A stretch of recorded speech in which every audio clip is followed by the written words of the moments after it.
हरे कृष्णा। तो आज कार्तिक के महीने की कृष्ण पक्ष की एकादशी है। तो इसका महात्म्य हम सुनेंगे ब्रह्म विवर्त पुराण में जिस प्रकार वर्णन हुआ है। तो युधिष्ठिर महाराज श्री कृष्ण से पूछते हैं कि हे जनार्दन, कार्तिक के कृष्ण पक्ष में जो एकादशी होती है उसका क्या नाम है? आप मुझ पर प्रसन्न होकर के कहिए। कथयस्व प्रसादेन मम स्नेहा जनार्दन कार्तिकस्यासिते पक्षे किम नाम एकादशी भवेत्। तो श्री कृष्ण बोले कि हे राजन, सुनो, मैं तुम्हारे सामने कहता हूँ कि कार्तिक के कृष्ण पक्ष में रमा नाम की शोभायमान एकादशी होती है। श्रूयताम राजशार्दूल कथयामि तवाग्रतः कार्तिके कृष्ण पक्षे तो रमा नाम्नि सुशोभना। ये एकादशी महापापों को हरने वाली है और बहुत ही उत्कृष्ट है। हे राजन, इसका महात्म्य मैं तुमसे कहता हूँ। एकादशी समाख्याता महापापे हरा परा अस्या प्रसंगतो राजन महात्म्यम प्रवेदामि ते। तो प्राचीन काल में मुचकुंद नाम से प्रसिद्ध राजा हुए और उनकी मित्रता इंद्र के साथ थी। मुचकुंद इति ख्यातो बभूवो नृपते पुरा देवेंद्रेण समम यस्य मित्रत्वम अभवन् नृप। तो यहाँ पर भगवान कृष्ण बताते हैं कि मुचकुंद नाम के राजा थे और इंद्र के साथ उनकी मित्रता थी। तो श्रीमद् भागवत में भी हम देखते हैं कि मुचकुंद जो है ये विशेष राजा हैं और ये इंद्र की सहायता के लिए स्वर्ग में गए थे। स्वर्ग में गए थे देवताओं के पक्ष में असुरों के साथ युद्ध करने के लिए। तो इनका तो बहुत विशेष श्रीमद् भागवत में वर्णन आता है। तो वही ये मुचकुंद नाम के राजा हैं जो कि राजा नृग के पुत्र थे और राजा नृग जो है ये मनु के पुत्र थे। तो इन राजा मुचकुंद की जिस प्रकार से इंद्र के साथ मित्रता थी उसी प्रकार इनकी मित्रता वरुण देवता के साथ थी, कुबेर के साथ थी और विभीषण के साथ भी थी। यमेन वरुणेन कुबेरेण समं तथा विभीषणेन च तस्य सखित्वम् अभवन्तु सह। ये राजा विष्णु भक्त थे और सत्य प्रतिज्ञा वाले थे। इस प्रकार निष्कंटक राज्य का जो है ये पालन कर रहे थे। विष्णु भक्तः सत्यसंधो बभूवो नृपते सदा तस्यैवं शासतो राजन् राज्यं निहते कंटकम। तो राजा के घर में जो चंद्रभागा नाम की नदी है वो पुत्र के रूप में उत्पन्न हुई। तो कितना ये जो है राजा का गुण है कि चंद्रभागा नाम की जो नदी है वो ही उनकी पुत्री के रूप में उत्पन्न हुई। और इस चंद्रभागा पुत्री का विवाह है शोभन नामक राजकुमार से हुआ और ये राजकुमार चंद्रसेन राजा के पुत्र थे। बभूव दुहितागे है चंद्रभागा सरिंदराम शोभनाय च सा दत्ता चंद्रसेन सुताय वैम। हे राजन, तो ये शोभन जो है दामाद, राजकुमार शोभन जो है राजा मुचकुंद के दामाद थे। तो कभी जो है ये ससुर के घर आए, यानी राजा मुचकुंद के घर में आए, यानी अपने ससुराल में आए। और उसी समय ये एकादशी का दिवस आया। सकदाचिन समायाता ससुरस्य गृहे नृप एकादशी व्रतम इदम समायातम सुपुण्यदम। अब आज का जो व्रत का दिन आया तो चंद्रभागा चिंतित हो गई। राजा मुचकुंद की पुत्री चिंतित हो गई कि मेरे पति तो बहुत दुर्बल हैं, एकादशी का व्रत कभी करते नहीं। तो वो चिंतित हो गई कि अब मेरे पति का क्या होगा। तो हे देवेश, मेरे पति का क्या होगा। हाँ, मेरे पति बहुत दुर्बल हैं। समागते व्रतदे चंद्रभागा तो चिंतयन् किं भविष्यति देवेश मम भर्ताति दुर्बलः। तो मेरे पिता तो भूख को सहन नहीं कर पाते हैं, और मेरे पिता का जो शासन है तो वो बहुत उग्र है। दशमी का दिन जब आया तो ढोल बजने लगा, राजा मुचकुंद का ढोल बजने लगा। क्या ढोल बजने लगा कि अगले दिन एकादशी है और अब सबको अन्न नहीं खाना। क्षुधाना सहते सोपि पिता चैवोग्रशासनः पटहस्ताड्यते यस्य संप्राप्ते दशमी दिने। हाँ, तो ढोल बज रहा है, राजा मुचकुंद का ढोल बज रहा है पूरे राज्य में। क्या कि भोजन नहीं करना है, भोजन नहीं करना है, भोजन नहीं करना है। ये हरि का दिवस, अगले दिन एकादशी का जो दिन है, तो राजा मुचकुंद का जो है ढोल बज रहा है पूरे राज्य में कि अगले दिन हरि का दिवस है, भोजन नहीं करना है। इस प्रकार उस ढोल का शब्द सुन करके शोभन ने अपनी प्रिय चंद्रभागा से कहा, न भोक्तव्यम न भोक्तव्यम न भोक्तव्यम हरेर्दिने श्रुत्वा पटः निर्घोषम शोभनस्त्वं ब्रवीत प्रियाम। कि हे कांते, अब मेरा क्या कर्तव्य है। हे सुशोभने, तुम मुझे शिक्षा दो जिससे कि मेरे जीवन की रक्षा होगी। किं कर्तव्यम मया कांते देहि शिक्षां सुशोभने कृतेन येन मे सम्यं जीवितम न विनश्यति। तो चंद्रभागा बोली कि हे प्रभु, मेरे पिता के घर में आज कोई भोजन नहीं करेगा। यहाँ तक कि जो पशु भी हैं, जो हाथी हैं, घोड़े हैं, अन्य पशु हैं, वो भी भोजन नहीं करेंगे। मत पितुर्वेश्मनि विभो भोक्तव्यम नैव केनचिन् गजैरस्वे तथा चान्य गण्य पशुभिरेव चाम। यहाँ तक कि हरिवासर यानी एकादशी के दिन कोई भी ग्रहण नहीं करेगा, पशु भी घास नहीं खाएंगे, अन्न नहीं खाएंगे और पानी भी नहीं पिएंगे। तो फिर मनुष्य कैसे खा सकते हैं। तृणमन्नम तथा वारी न भोक्तव्यम हरेर्दिने मानवैश्चा कुतः कांत भुज्यते हरिवासरे। हे पति, यदि तुम भोजन करना चाहते हो तो घर से भाग जाओ। मन में ऐसा विचार करके अपने मन को दृढ़ करो। यदि तुम भोक्ष से कांत ततो गेहात् प्रयासताम एवं विचार्य मनसा सुदृढ़ मानसम कुरु। तो शोभन ने कहा कि हे देवी, तुमने सत्य कहा है, मैं व्रत करूँगा। अब देव ने जैसा रचा होगा वैसा ही होगा। तो शोभन ने ये कहा, सत्यमे तत्त्वयक्त्वं सत्यमे तत्त्वयक्त्वं करिष्येऽहम् उपोषणं दैवेन विहितं यद्वै तत्तथैव भविष्यति। ऐसा निश्चय करके उसने व्रत किया। भूख प्यास से पीड़ित वह शोभन अति दुखित हो गया। इति दिष्टे मतिं कृत्वा चकार व्रतमुत्तमं क्षुत्रसा पीड़ित तनुः स भूवाति दुखितः। इसी सोच विचार में सूर्य अस्ताचल को डूब गए। वैष्णव मनुष्यों की वह रात हर्ष को बढ़ाने वाली थी, परंतु शोभन के लिए बहुत ही दुस्सह हो गई। यदि चिंतयतस्तस्य यादित्योस्तमा तमयान् गिरिं वैष्णवानां नराणां सा हर्ष विवर्धिनी। तो जो वैष्णव लोग थे वो तो रात में उन्होंने खूब जागरण किया और भगवान के जो है गुणगान और कीर्तन में लगे रहे, परंतु शोभन के लिए क्या हो गई, ये रात्रि बड़ी भयानक हो गई। तो दूसरे दिन सूर्योदय के समय शोभन की मृत्यु हो गई। तब राजा ने राजसी ढंग से चंदन आदि काष्ठ द्वारा शोभन का दाह कराया।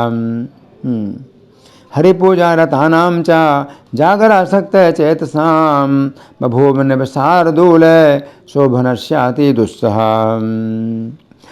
रवेरुदय वेलायां शोभनं पंचतां गतः दाहयामास राजा तं राजयोग्यैश्च दारुभिः। अब पिता ने चंद्रभागा को मना किया, परंतु चंद्रभागा ने अपनी देह को पति के साथ नहीं जलाया। फिर उसका प्रेत कृत्य करके पिता के ही घर में ही रही। तो पिता की आज्ञा से चंद्रभागा ने अपना शरीर नहीं जलाया, यानी अपने पति के साथ सती नहीं हुई। चंद्रभागानात्मदेहम ददाहे पितृवारितां कृत्वार्धदैहिकं तस्य तस्थो जनके वेश्मनि। हे राजन, रमा के व्रत के प्रभाव से शोभन ने मंदराचल के शिखर पर मनोहर देवपुर पाया। शोभनेन नृपश्रेष्ठ रमा व्रत प्रभावतः प्राप्तम देवपुरम रम्यम मंदराचल सानुनी। तो मंदर पर्वत के शिखर पर देवपुर नाम का जो है एक बहुत श्रेष्ठ नगर था, तो वो प्राप्त कर लिया शोभन ने। तो शोभन ने जो है दूसरा शरीर प्राप्त किया और बहुत श्रेष्ठ उसको जो है राज्य प्राप्त हुआ। वह देवपुर कैसा था कि सबसे उत्तम, जिसको कोई जीत नहीं सकता था, असंख्य गुणों से युक्त था, रत्न और वैदूर्य मणियों से जड़ा हुआ, सुवर्ण के खंभों से शोभित महल थे। अनुत्तम मनाधृश्यम असंख्य गुणान्वितम हेमस्तंभमय सौधे रत्न वैडूर्य मंडिते। नाना प्रकार के स्फटिक मणियों से शोभित था। ऐसे महल में शोभन सिंहासन पर बैठे थे और उनके ऊपर श्वेत छत्र लगा था और चमर डुलाए जा रहे थे। स्फाटिकैर विविधाकारैर विचित्र रूप शोभितम सिंहासनम समारूढ़ा सुश्वेत छत्र चामरः। किरीट माथे पर है, कुंडल धारण किए हैं, हार केयूर से भुजाएं विभूषित हैं, गंधर्व स्तुति कर रहे हैं, अप्सराएं सेवा में हैं। किरीटे कुंडले तो हार केयूर भूषितः स्तूयमानश्च गंधर्वैर अप्सरो गण सेवितः। वहाँ शोभन ऐसे शोभित हुए मानो दूसरा इंद्र हो। सोम शर्मा नाम से विख्यात मुचकुंद के नगर में बसने वाले एक ब्राह्मण ने तीर्थ यात्रा के कारण भ्रमण करते हुए शोभन को देखा। शोभना शोभते तत्र देवराड परो यथा सोम शर्मेति विख्यातो मुचकुंदे पुरे वसन तीर्थयात्रा प्रसंगेन भ्रमण विप्रो दर्शतम। हाँ, तो ये आश्चर्य की बात है कि राजा मुचकुंद के नगर में रहने वाले सोम शर्मा नाम के जो ब्राह्मण थे, तीर्थ यात्रा के कारण गए तो वहाँ पर उन्होंने किसको देखा? शोभन को देखा। अब शोभन ने शरीर छोड़ दिया था और उनका दाह संस्कार भी हो गया था। राजा मुचकुंद के ही महल में शोभन का शरीर छोड़ा था। तो सोम शर्मा को पता था कि शोभन की मृत्यु हो गई है, लेकिन वहाँ पर शोभन को देखा। तो इसका मतलब क्या है कि शोभन का जो है शरीर उसी प्रकार का शरीर उसको मिल गया, उन्होंने जन्म भी नहीं लिया। शरीर जैसा छोटा उन्होंने तो उनको जो है देवताओं जैसा शरीर भी प्राप्त हो गया और उस शरीर में भी पहले के जैसे शरीर की ही पहचान थी कि जो सोम शर्मा ब्राह्मण है तो उन्होंने पहचान लिया कि ये शोभन है ना। तो ये आश्चर्य की बात है। एकादशी का इतना प्रभाव, ये रमा एकादशी का इतना प्रभाव कि इसमें भूख से जो है शरीर छूटने के बाद भी शोभन का जो है शरीर नया शरीर प्राप्त हुआ। तो बिना जन्म लिए, बिना माता के गर्भ में आए उनको शोभन को शरीर प्राप्त हुआ और बड़ा शोभायमान शरीर और पूरी पहचान पहले शरीर की उसमें बनी हुई थी। तो सोम शर्मा ने शोभन को देखा। तो और फिर जो है समझ गए सोम शर्मा कि तो राजा मुचकुंद के जामाता हैं। तो समीप गए। शोभन ने शीघ्र आसन से उठकर उत्तम ब्राह्मण को नमस्कार किया। तो शोभन को भी पूरा शिष्टाचार पता था और जानते थे कि ये ब्राह्मण है और राजा मुचकुंद के नगर में रहने वाले, अपने ससुर के नगर में रहने वाले ब्राह्मण हैं। तो आसन से उठ करके सोम शर्मा को नमस्कार किया। नृप जामातरम ज्ञात्वा तत्समीपं जगाम सह आसनादुत्थिता शीघ्रं नमश्चक्रे द्विजोत्तमम्। और शोभन ने अपने ससुर का कुशल पूछा और अपनी स्त्री चंद्रभागा का और नगर का भी कुशल पूछा। तो शोभन ने जो है अपनी पत्नी चंद्रभागा के बारे में पूछा कि वो मेरी पत्नी कैसी है। तो शोभन को भी जो है पूरी अपने उसी शरीर से पहचान बनी हुई है, और अपनी पत्नी को भी वो उसी प्रकार से पहचानते हैं कि चंद्रभागा मेरी पत्नी है।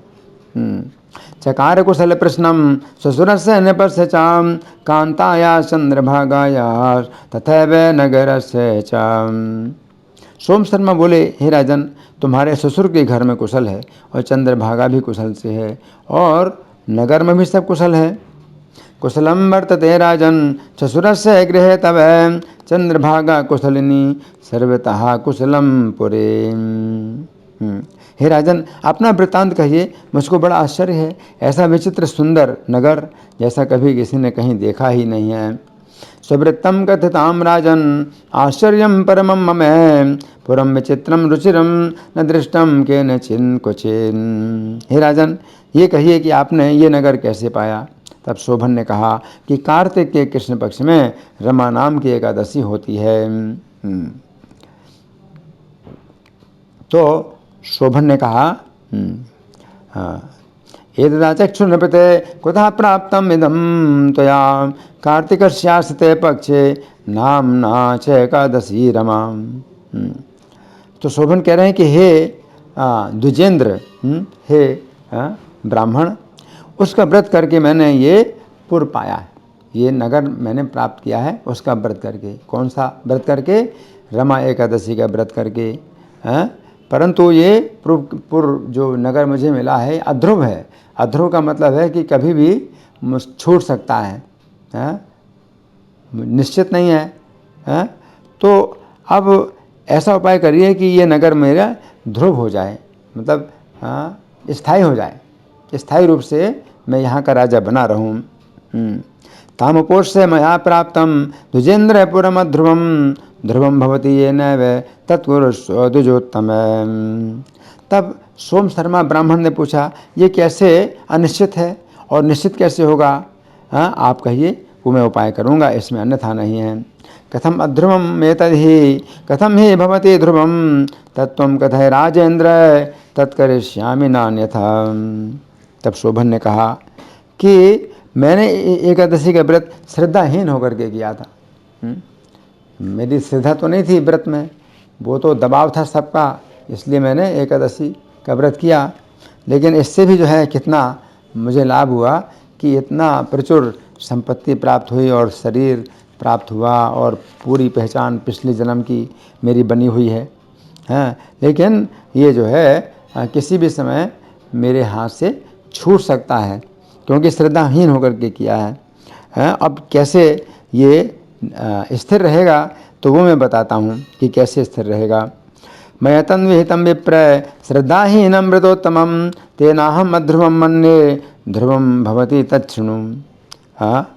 तो हे ब्राह्मण सोम शर्मा महाराज, सुंदर शोभायमान चंद्रभागा नामक मुचकुंद की पुत्री से तुम ये वृत्तांत कहो तो ये निश्चित हो जाएगा। तब मेरा ये जो नगर है ये ध्रुव हो जाएगा, निश्चित हो जाएगा। मुचकुंदस्य दुहिता चंद्रभागा सुशोभना तस्य कथय वृत्तांतम ध्रुवम एतन भविष्यति। सो सुन करके उस ब्राह्मण ने चंद्रभागा से सब वृत्तांत कहा। तो ब्राह्मण सोम शर्मा फिर वहाँ से मंदराचल पर्वत से आए, मुचकुंद के नगर में आए और मुचकुंद की पुत्री चंद्रभागा को बताया। ब्राह्मण के वचन सुनकर चंद्रभागा उत्फुल्ल नेत्र हो गई। तो चंद्रभागा जो है उसकी आंखें खिल गईं कि मेरे पति तो जो है बहुत अच्छी स्थिति में है। उनका ये शरीर छूट गया था, उनका शरीर जला दिया गया, लेकिन उनको बहुत अच्छा शरीर प्राप्त हुआ। उनको बिना जन्म लिए शरीर प्राप्त हो गया, देवता का शरीर प्राप्त हो गया है। तच्छ्रुत्वाथ द्विजर्वरस तस्य सर्वं निवेदयन् श्रुत्वाथ सा द्विजबचो विस्मयोत्फुल्ललोचना। तो चंद्रभागा ने कहा कि हे ब्राह्मण, तुम ये प्रत्यक्ष कहते हो अथवा स्वप्न कहते हो? तो चंद्रभागा को बड़ा आश्चर्य हुआ और वो बोले कि क्या सच है आप जो बता रहे हैं या सपने की बात बता रहे हैं? सोम शर्मा बोले, हे पुत्री, मैंने तुम्हारे पति को वहाँ प्रत्यक्ष देखा है। प्रत्यक्षम अथवा स्वप्न तो ये तन कथते दुजय प्रत्यक्षम पुत्र ते कांतो मया दृष्टो महावने। तो देवपुर के तुल्य जिसे कोई ना जीत सके, ऐसा मैंने उनका पुर देखा है। उन्होंने उसे अध्रुव कहा, जिससे ध्रुव हो जाए वैसा करो। देवतुल्यम अनादृश्यम दृष्टम तस्य पुरम मया अध्रुवम तेन तत्प्रोक्तम ध्रुवम भवती तत्कुरु। चंद्रभागा बोली कि हे ब्राह्मण, मुझे तुम वहाँ ले चलो, पति के दर्शन की बड़ी लालसा है। मैं अपने व्रत के पुण्य से उस पुर को ध्रुव कर दूंगी। तत्र माम न विप्रसे पति दर्शन लालसाम आत्मनो व्रत पुण्येन करिष्यामि पुरम ध्रुवम। तो चंद्रभागा कहती है कि हे ब्राह्मण, जिस तरह से हम दोनों का संयोग हो वैसा करो। निश्चय है कि वियोगी को योग कराने से बड़ा पुण्य होता है। आवयोर्द्विज संयोगो यथा भवति तत्कुरु प्राप्यते ही महत्पुण्यम कृत्वा योगम वियुक्तयो। ये सुनकर सोम शर्मा चंद्रभागा को अपने साथ ले गए। मंदराचल नामक पर्वत के समीप वामदेव ऋषि का आश्रम था। इति श्रुत्वा सह तया सोम शर्मा जगामः आश्रमं वामदेवस्य मंदराचले सन्निधौ। तो वामदेव ने उन दोनों द्वारा कहा गया सब वृत्तांत सुना। तब वामदेव ने वेद मंत्रों से उज्ज्वल उस चंद्रभागा का अभिषेक कराया। वामदेवो शृणोत् सर्वं वृत्तांतम कथितम तयो अभिषिंच चंद्रभागाम वेद मंत्र रथोज्वलाम। ऋषि के मंत्र के प्रभाव से और एकादशी के सेवन से वो चंद्रभागा का शरीर दिव्य हो गया और दिव्य गति उनकी हो गई और आनंद से प्रफुल्लित होकर पति के समीप गईं। और शोभन भी अपनी पत्नी को आई हुई देख करके बहुत ही हर्षित हो गए। ऋषि मंत्र प्रभावेण विष्णुवासर सेवनान दिव्य देहो बभुवासो दिव्याम गतिम अवाप्य पत्यो समीपम अगमन प्रहर्षोत्फुल्लोचनाम सहर्षा शोभनोति वे दृष्ट्वा कांताम समागताम। तो जो चंद्रभागा है तो वामदेव ऋषि के मंत्रों के प्रभाव से और उसने एकादशी के भी व्रत किए थे तो उसका भी शरीर दिव्य हो गया। तो जैसे शोभन का शरीर दिव्य है उसी प्रकार चंद्रभागा का भी शरीर दिव्य हो गया और दिव्य गति हो गई। तो बिना किसी परिश्रम के वो शिखर में चली गई चंद्रभागा और अपने पति शोभन से मिली। तो चंद्रभागा को बुलाकर अपनी बाईं ओर शोभन ने बैठाया। वो चंद्रभागा बड़े हर्ष से पति से शुभ वचन बोली। समाहूय सुखेवा में पार्श्वे ताम सन्निवेशयन साचो वाचे प्रियम हर्षात चंद्रभागा शुभम वचः। हे कांत, पिता के घर में 8 वर्ष की अवस्था से मैंने जो आरंभ करके एकादशी का व्रत श्रद्धायुक्त मन से विधि पूर्वक किया है, उस पुण्य के प्रभाव से तुम्हारा ये नगर ध्रुव हो जाएगा, यानी स्थायी हो जाएगा और कल्प के पर्यंत सब कामनाओं से भरा पूरा रहेगा। पूरा कल्प तक ये जो है आपका नगर बना रहेगा। तो चंद्रभागा ने मतलब कहा कि 8 साल की अवस्था से मैंने एकादशी का व्रत श्रद्धापूर्वक किया है, इस प्रभाव से हो जाएगा। शृणुकांत हितम वाक्यम यत्पुण्यम विद्यते मयि 8 वर्षाधिका जाता यदाहम पितृवेश्मनि मया तथा प्रभृति च कृतम एकादशी व्रतम यथोक्त विधि संयुक्तम श्रद्धा युक्तेन चेतसा। तो इस प्रकार से वो पति के साथ रहने लगी। दिव्य उसका शरीर, दिव्य उसका रूप, दिव्य आभूषणों द्वारा आभूषित थी। एवं सानप शार्दूल रमते पतिना सह दिव्य भोगा दिव्य रूपा दिव्याभरण भूषिता। और शोभन भी, उनका भी दिव्य शरीर है। तो इस प्रकार से रमा एकादशी के व्रत के प्रभाव से मंदराचल के शिखर पर उसके साथ विहार करने लगा। शोभनोपि तया सार्धम रमते दिव्य विग्रह रमाव्रत प्रभावेण मंदराचल सानुनी। तो ये जो रमा नाम की एकादशी है चिंतामणि के समान है अथवा कामधेनु के समान है। मैंने तुम्हें इसका महात्म्य सुनाया है। चिंतामणि समाहेसा कामधेनु समाथवा रमाभिधान नृपते तवाग्रे कथितामयम। तो भगवान कृष्ण बता रहे हैं इस एकादशी, रमा एकादशी कैसी है, चिंतामणि के समान या कामधेनु के समान है। तो इस तरह से जीवन के कितने भी संकट हैं वो सब दूर करने वाली है। जो उत्तम मनुष्य इस प्रकार का व्रत करते हैं उसके ब्रह्म हत्या आदि सब पाप नष्ट हो जाते हैं, इसमें संदेह नहीं है। ईदृशं च व्रतं राजन् ये कुर्वन्ति नरोत्तमां ब्रह्म हत्यादि पापानि नाशं यान्ति न संशयः। दोनों पक्ष की एकादशियों में कोई अंतर नहीं है, चाहे कृष्ण पक्ष की एकादशी हो चाहे शुक्ल पक्ष की एकादशी हो, कोई भेद नहीं करना चाहिए। एकादशी व्रतानां च पक्षयोरुभयोरपि यथा शुक्ला तथा कृष्णा तिथिभेदं न कारयेत्। सेवितैकादशी नृणां भुक्तिमुक्ति प्रदायिनी धेनु कृष्णा यथा श्वेत उभयो सदृशं पयः। तो भगवान श्री कृष्ण कह रहे हैं कि जिस प्रकार से काली गाय हो चाहे सफ़ेद गाय हो, तो दोनों का दूध एक जैसा ही होता है। उसी प्रकार से एकादशी चाहे कृष्ण पक्ष की हो चाहे शुक्ल पक्ष की हो, कोई भेद नहीं करना चाहिए और एकादशी के द्वारा भुक्ति और मुक्ति प्राप्त होती है। दोनों एकादशी समान फल देने वाली हैं। एकादशी के महात्म को जो सुनते हैं वे सब पापों से छूट करके विष्णु लोक में आनंद करते हैं। तथैव तुल्यफलदं स्मृतम् एकादशी व्रतम् एकादशी व्रतानां च माहात्म्यं शृणुयान्नरः सर्वपापैः विनिर्मुक्तो विष्णुलोके महीयते। तो ये महात्म्य भगवान कृष्ण ने युधिष्ठिर महाराज को सुनाया और क्या कहा कि इसका महात्म्य सुनने से भी समस्त पापों से छूट करके कोई व्यक्ति विष्णु लोक में जाता है। तो हमने इस एकादशी का जो महात्म्य सुना है, तो जो सुनेंगे एकादशी का महात्म्य तो इसका इतना बड़ा लाभ है। और जो शोभन और जो कथा आई है, जो चंद्रभागा पत्नी थी शोभन की, इनकी जो कथा आई है कि उनको भी वो दिव्य नगर प्राप्त हो गया और कल्प तक जो रहेगा ऐसा नगर प्राप्त हो गया। लेकिन उसमें भी उनकी अब इंद्रिय तृप्ति में रुचि नहीं है। एकादशी के प्रभाव से उनको भी जो है भगवान श्री कृष्ण की अनन्य भक्ति प्राप्त हो गई है। तो इसमें ये नहीं समझना चाहिए कि इंद्रिय तृप्ति हमारे जीवन का लक्ष्य है, ऐसा नहीं है। चंद्रभागा और शोभन ये दोनों को जो कल्प पर्यंत जो दिव्य नगर प्राप्त हुआ है, तो इसमें भी वे श्री कृष्ण की अनन्य भक्ति ही करते हैं, उसमें कोई वो नहीं है कि इंद्रिय तृप्ति करते हों। तो रमा एकादशी का ये महात्म्य है। इति श्री ब्रह्म वैवर्त पुराणे कार्तिक कृष्ण एकादशी रमा महात्म्यम समाप्तम। तो ब्रह्म वैवर्त पुराण में जो वर्णन आया है कार्तिक के कृष्ण पक्ष की रमा एकादशी का महात्म्य है, वो हमने आज पूरा सुन लिया। धन्यवाद। हरे कृष्णा।